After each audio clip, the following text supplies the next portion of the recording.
नमस्कार, मैं हूं देवांशु। आप देख रहे हैं न्यूज़ फोर्ट से। बिहार की सियासत उस मुहाने पर पहुंच चुकी है जहां पर अब बीजेपी को यह साबित करना है कि जेडीयू के जाने के बाद भी बीजेपी की ताकत जो है वो अब भी बिहार में उस रूप में बरकरार है जिस रूप में पहले हुआ करती थी। ऐसा हम इसलिए कह रहे हैं क्योंकि बिहार में अब उपचुनाव होंगे 3 विधानसभा सीटों के लिए।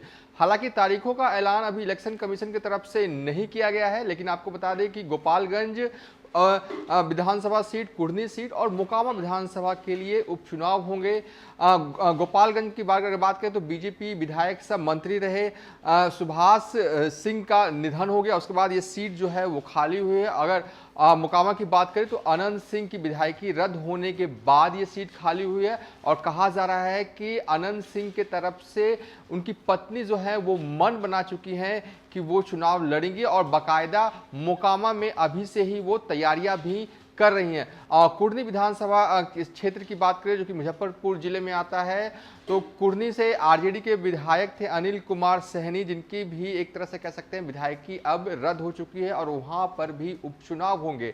और इन 3 सीटों में से 2 सीट जो है वो आरजेडी कोटे की है और 1 सीट बीजेपी की। लेकिन अब बीजेपी चाहती है कि गोपालगंज तो वो जीते ही, क्योंकि वो उनकी पारंपरिक सीट रही है, वहां से विधायक उनके रहे हैं। लेकिन अब वो चाहती है कि सेंधमारी जो है वो बड़ी सेंधमारी जो है वो मोकामा में भी बीजेपी कर दिखाना चाहती है और कुढ़नी में भी दिखाना चाहती है। इसके लिए पार्टी के रणनीतिकार जो हैं वो स्ट्रैटेजी पर स्ट्रैटेजी बना रहे हैं और बैठक पर बैठक भी कर रहे हैं। और खासकर मोकामा तो हर हाल में बीजेपी चाहती है कि वो जीत कर दिखाएं और आरजेडी को मुंह की खानी पड़े। लेकिन बड़ा सवाल यह है कि अभी मोकामा विधानसभा सीट किसके खेमे में जाती है, जेडीयू के खेमे में जाती है या आरजेडी अपने पा सकते हैं। हालांकि अनंत सिंह जो हैं वो आरजेडी कोटे से विधायक थे।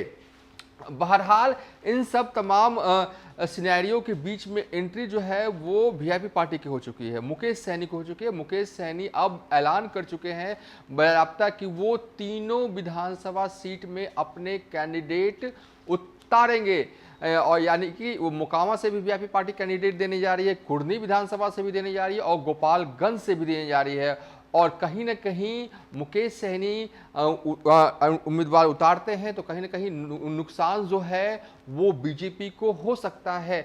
लेकिन बड़ा सवाल यह है कि जिस तरीके से बिहार में महागठबंधन की सरकार बन चुकी है, 1 महीना हो चुका है और अब आने वाले वक्त में उपचुनाव होंगे और प्रतिष्ठा जो है वो बीजेपी की दांव पर है, महागठबंधन की भी दांव पर है। महागठबंधन जरूर ये चाहेगी कि तीनों विधानसभा सीट में से जीत जो है वो उनके गठबंधन के एक उम्मीदवारों की हो, तो बीजेपी हर हाल में चाहती है कि उनके उम्मीदवारों को। इस बीच में मुकेश सहनी की एंट्री इस उपचुनाव में पूरे चुनावी माहौल को रोचक बनाता हुआ दिख रहा है। लेकिन बहरहाल हो जो भी, लेकिन मुकेश सहनी की एंट्री ने इस उपचुनाव को और भी रोचक बना दिया है और साख पर बीजेपी और महागठबंधन दोनों की एक तरह से कह सकते हैं कि नैया होगी। फिलहाल अभी तक के लिए इतना ही। आप देखते रहिए न्यूज़ फॉर नेशन।